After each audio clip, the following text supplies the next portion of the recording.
This week on the Digital Coffee, bad news for Facebook. The cookieless future is coming closer. Also, Facebook have rebranded the newsfeed. Did you notice? And you'll soon be able to get people to sign contracts on Zoom. How cool is that? All that and more after this.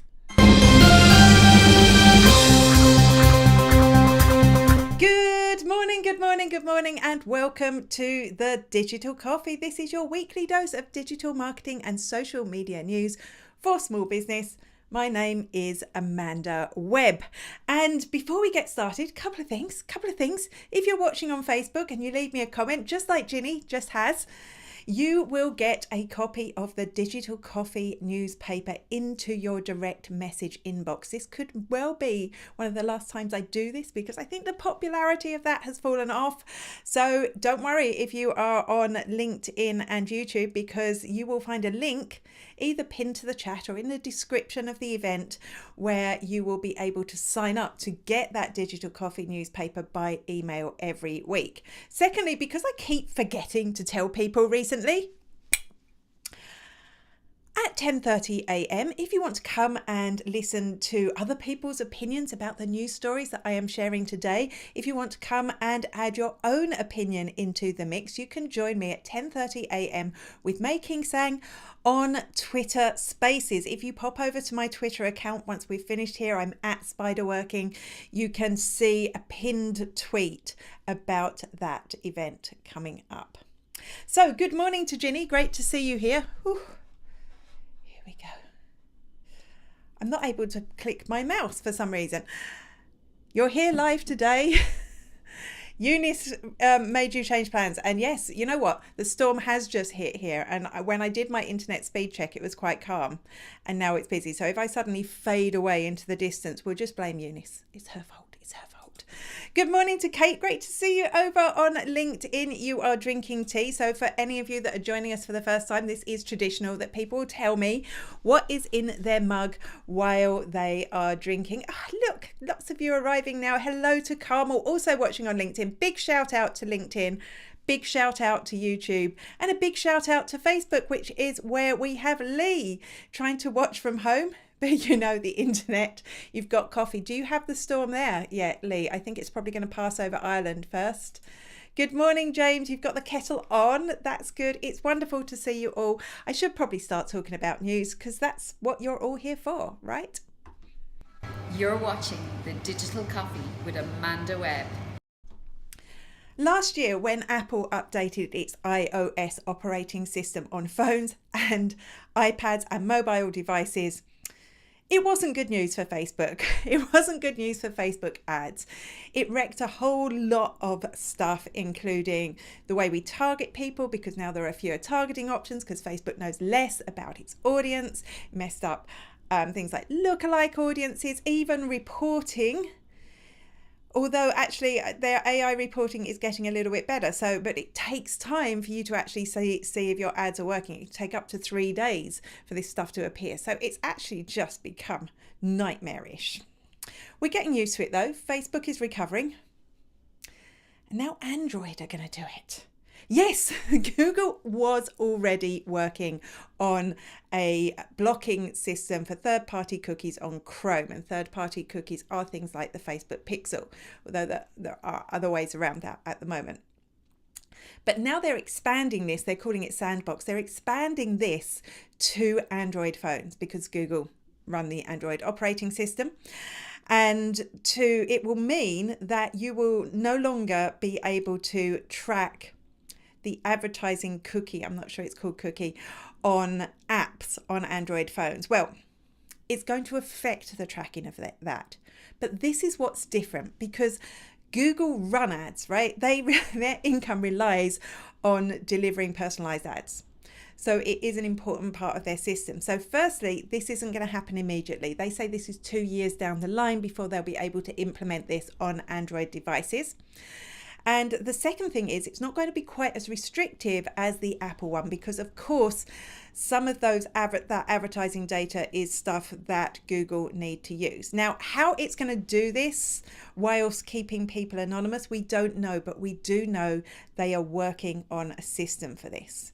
But to be honest, we have to believe, we have to know that this is the way that digital marketing is going. Like, one of the most exciting things about digital marketing was this data you were able to find out about your customers and target people directly. That golden age of digital marketing is on its way out, and we have to look at ways of marketing and measuring our marketing in a cookieless world. And part of me is excited about that, and part of me is going, oh no, this is so much hassle. This is so much hassle. Good morning to Making, my co-host. I remembered to mention our space today, Making, you'll be pleased to know. So this is Making, who is drinking Builder's Brew. And you know, Making is a proper tea person. She knows her tea, and I'm glad you're drinking Builder's Brew because that is my favourite type of tea. Good morning to Brian, who's watching on Facebook, who's drinking black tea. You've got the calm before the storm. Well, it is well and truly underway in Athy in County Kildare, Brian, and I think you're in Dublin, so it's coming to you soon. You're watching Casting YouTube on the TV and screening the live on Facebook mobile in multiple places. Well, thanks for joining me, Brian. Let's see what's next in the news. Hey, it's Andy at Content Cal here, and you're watching A Digital Coffee with Amanda Webb. Do you think it's possible that when people visit the newsfeed on Facebook, you know, your Facebook homepage, people think that that's the news, like the proper news, not news from friends? Could the fact that it's called the newsfeed be the reason that Facebook gets hit all the time with all this fake news happening? No, of course not. But obviously having the word news there, Facebook are feeling isn't a good. They're not feeling it. They don't think it's a good vibe. And that is why they have changed. They've actually done this already. The name of that from newsfeed to feed. Now, I looked everywhere I could on Facebook and I couldn't find any reference to newsfeed or feed on my homepage. But there you go. They have changed it to feed.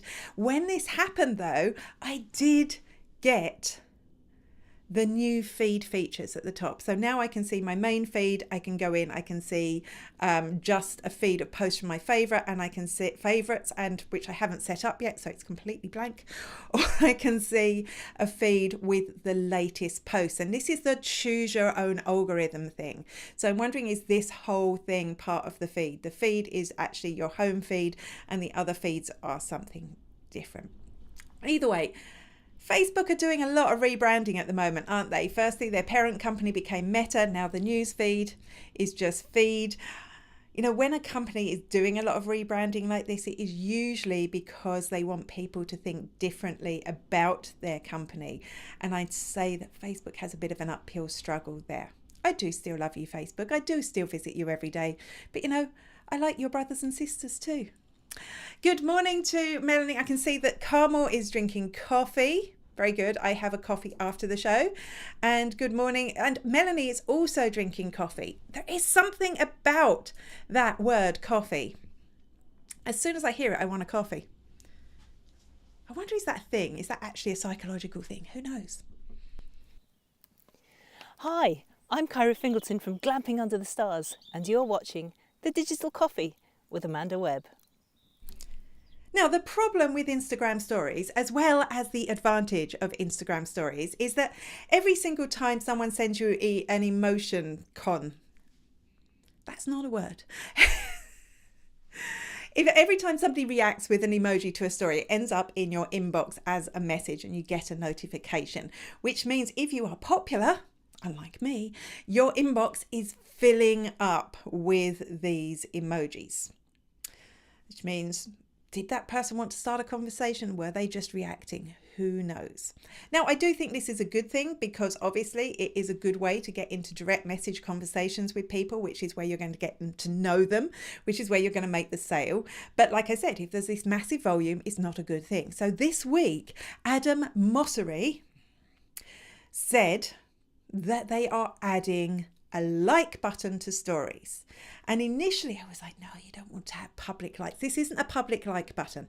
You'll be able to click a heart, but that heart won't go into your inbox. It will be underneath your post. You'll be able to see it, just you, no one else. You'll be able to see who has liked your post, your story, just like you do with a poll. If somebody reacts to a poll, you can see that, and then you should be able to direct message them if you want to from that. So it's taking the clutter out of the inbox and making that like button a lot more valuable. And as long as users know that when they click the like, it's not a message, and when they click the emojis, it is a message, I think this could be a really good thing. Well done, Instagram.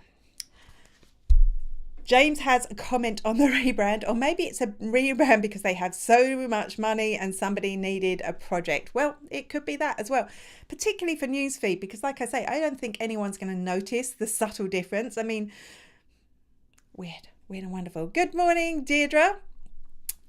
You're in Wexford. Eunice has been blowing up a storm loud and proud. Yeah, we have it too. I tell you, when I got up this morning, I was like, oh, there's no storm. That's good news. But it hit about 8 o'clock, I'd say. Did find it odd getting a single emoji in the inbox. Yeah, unless you're specifically asking for it, it does seem weird. And you'll get that notification, so-and-so sent you a message, and you'll go through and there's just like a fire. And you're like, am I supposed to respond to this? I don't really know. Same on Facebook. So it will be good to get rid of that. Hi, I'm Charlie Lawrence and you're watching The Digital Coffee with Amanda Webb.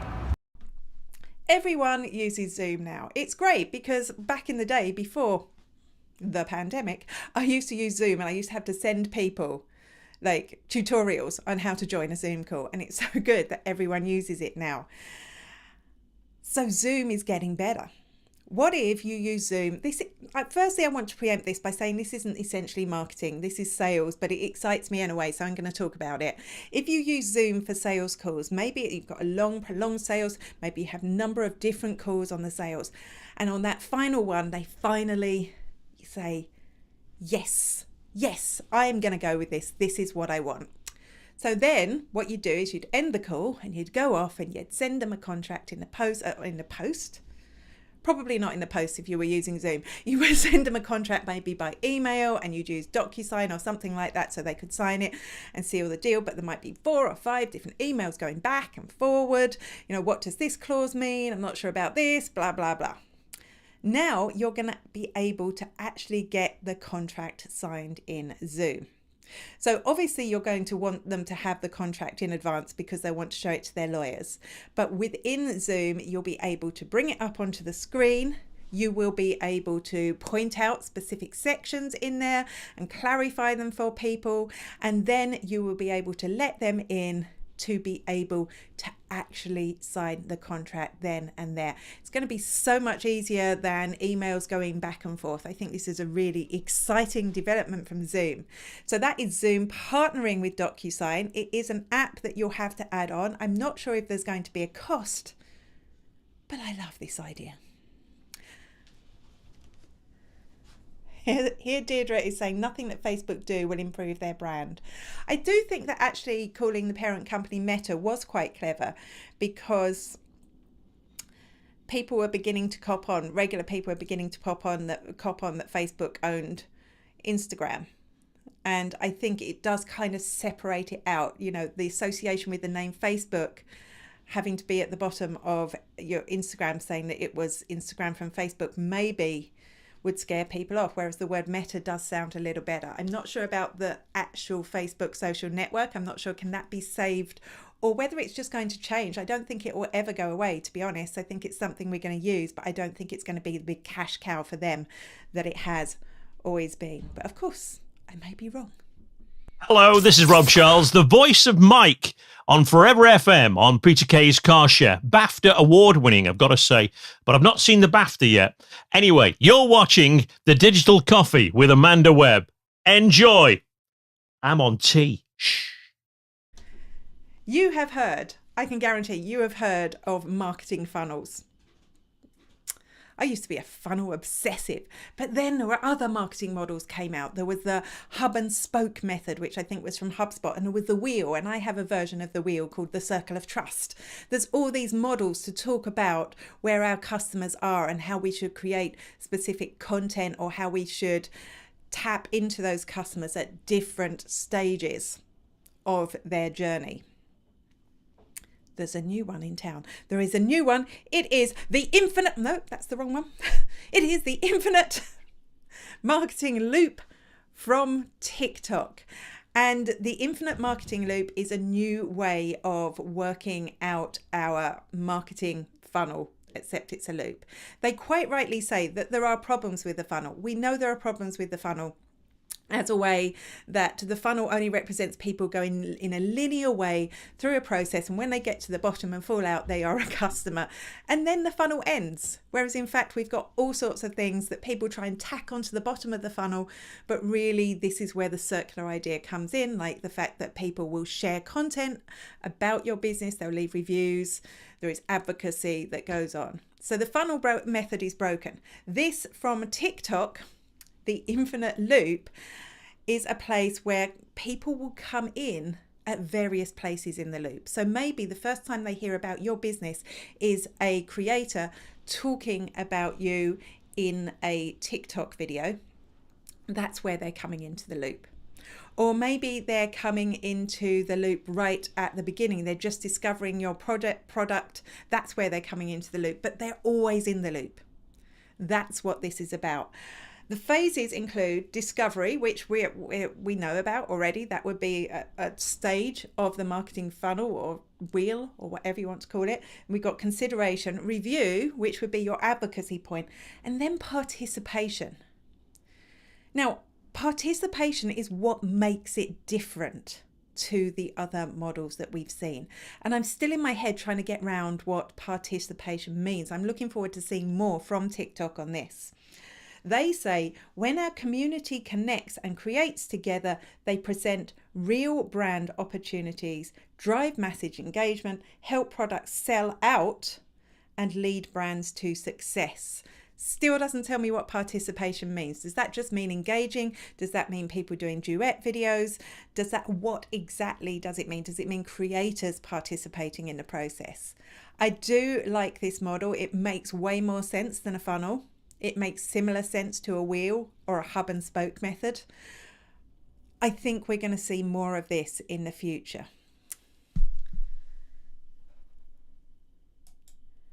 Interesting features coming to Zoom. I'm going to take the loop off because it's hiding my head.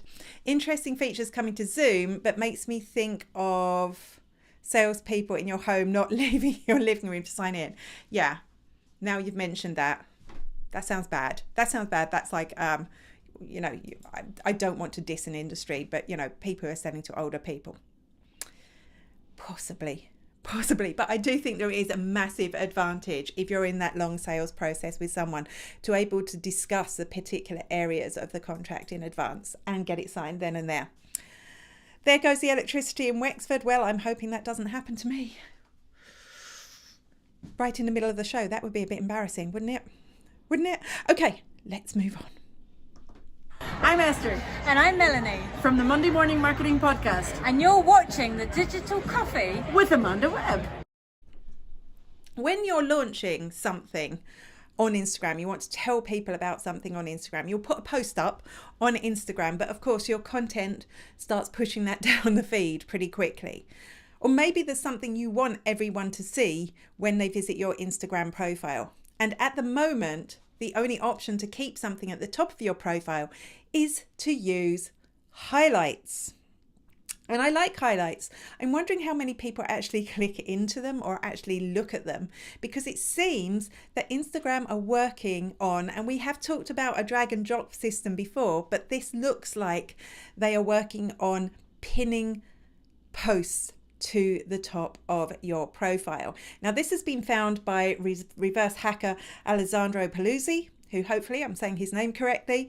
He's found this in the back end. It looks like you're going to be able to pin 3 posts to the top of your feed, which will be brilliant, right? Because that is a problem on Instagram, that it's not easy to just go to my Twitter profile, my Instagram profile, like you can my Twitter profile, and find the details of my next Twitter space. And obviously there could be posts that are related to things that you've got coming up, like live broadcasts, because you can put your little countdown on a live broadcast on a post.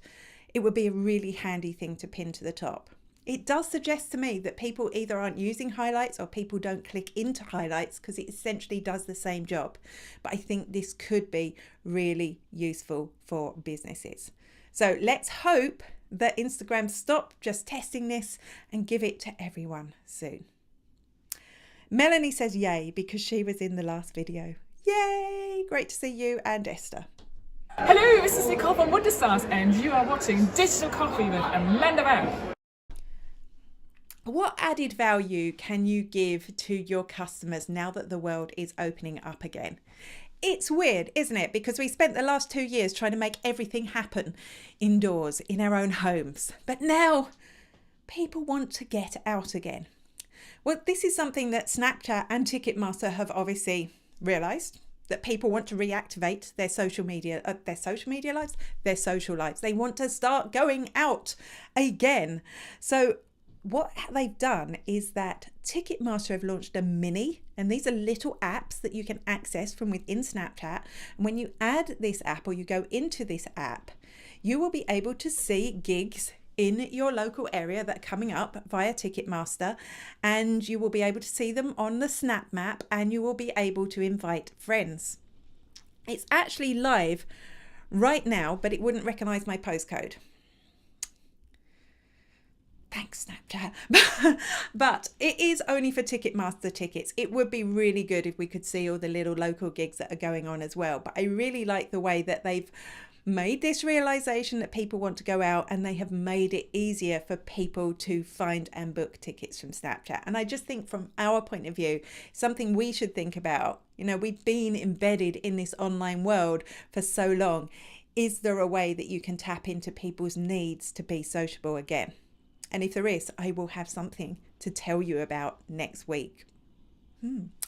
Good morning to Howard Howie. Life by Stills. I still click on highlights because some people post different things on highlights to their actual Instagram feed. Well, absolutely. You know, we have highlights there for a reason. I have highlights there that promotes this show, that talks about what I do, which you're not going to see in my feed. So I do think there is value to highlights. I'm just wondering why Instagram would have both highlights and the option to pin something to the top of their feed. Is it because people don't click? And obviously you do, Howard Howie. So maybe, I'm just thinking the only time I click highlights is when I'm looking for highlight examples to feature in training. But I'm not a big Instagrammer, so maybe that's it. Oh, James is saying, fingers crossed. Hope there's not too much disruption for you today, Deirdre. Yeah, let's just hope. And Deirdre is on the coast. So it's going to be tougher for her than it is for us in the Midlands here. Hi, Sasha Lydia from Think Outside the Bot, and you're watching the Digital Coffee with Amanda Webb. So I clicked a button and realised I didn't have any stories left. I'm just checking. Did I miss something? No, I didn't. That is the full show. So don't forget to join me in an hour's time at, half an hour's time, 10:30. Been one of those days. We'll blame Eunice. 10:30 on Twitter. If you go over to my Twitter account at Spiderworking, you will see a post pinned to the top of my Twitter. If you click on that space, if you're on desktop, you'll be able to listen in. If you're on mobile, you'll be able to listen in, and you'll be able to join in as well. And I will be there with my wonderful co-host, May King. So there you go. Lots of things to talk about. I will see you there. Time for another coffee. Well, a coffee. That's what I'm obviously lacking in my life right now. So hopefully I'll see you there.